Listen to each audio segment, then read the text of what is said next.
Esta es la historia de un río que nace en los campos helados de la meseta tibetana.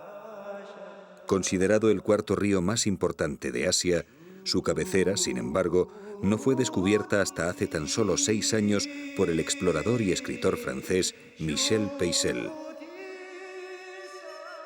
A su paso por China se le conoce como Río Turbulento. Luego se adentra en Laos, donde recibe el nombre de Madre de las Aguas. En Camboya se le llama Agua Grande. Y por último, en su desembocadura en el mar de China Meridional, ya en tierras vietnamitas, los 9 dragones. Esta es la historia del río Mekong a su paso por el sureste asiático. Una tierra repleta de leyendas y de ciudades olvidadas, de efímeros imperios cuyos vestigios han perdurado al paso del tiempo, de tribus perdidas en los confines de la selva. Pero también es una tierra herida por el horror y la barbarie humana.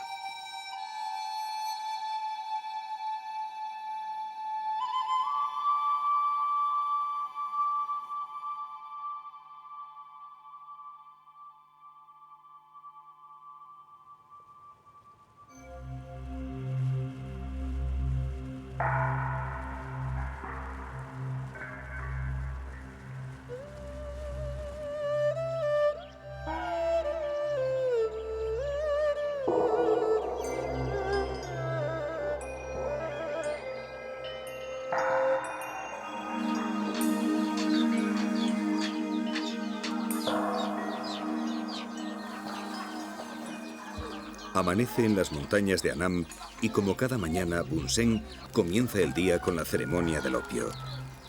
Ellos tienen una regla tradicional que permite a los hombres fumar opio pasados los 40 años cuando han asegurado su linaje. Bun Sen tiene 43 años y está casado con Boyam, quien a pesar de tener solo 29, la dureza de la vida le hace aparentar muchos más. Juntos han tenido 5 hijos y otro que viene de camino.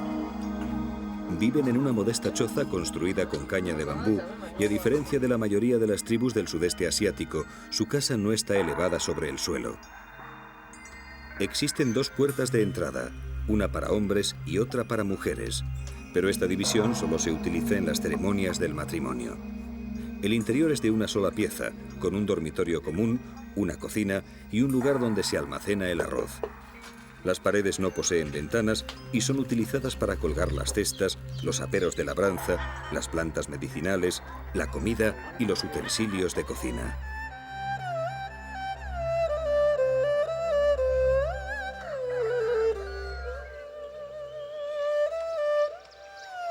Bun Sen y su familia viven en Salaebe, una pequeña aldea ubicada al norte de Laos, muy cerca de la frontera con China. Ellos pertenecen a la tribu de los Sekor, una de las 33 minorías étnicas originarias de las altas estepas del Tíbet y Mongolia que habitan estas tierras situadas a 1300 metros de altitud. Su miedo a las tierras bajas proviene de un proverbio hmong que dice: si no temes al hambre, permanece en la montaña. Y si no temes a la muerte, vete al llano.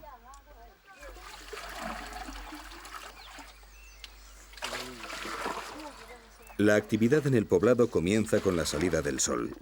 Pero a esta hora, las mujeres casadas ya llevan varias horas trabajando, limpiando la casa y preparando el fuego y la comida.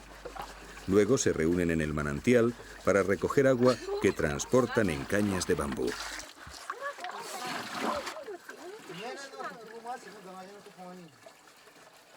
Cada día Boyam tiene que recorrer 2 veces los 3 kilómetros que separan el manantial de la aldea, cargando sobre sus espaldas más de 50 kilos de peso.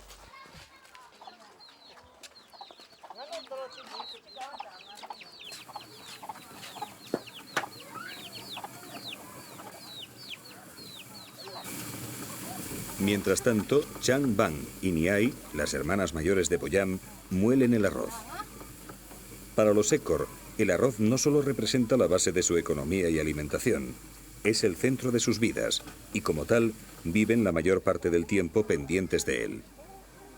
Aunque son agricultores, todas las familias poseen búfalos y animales de granja que aportan un respiro a su precaria alimentación, sobre todo al final de la estación seca, que es cuando el arroz más escasea.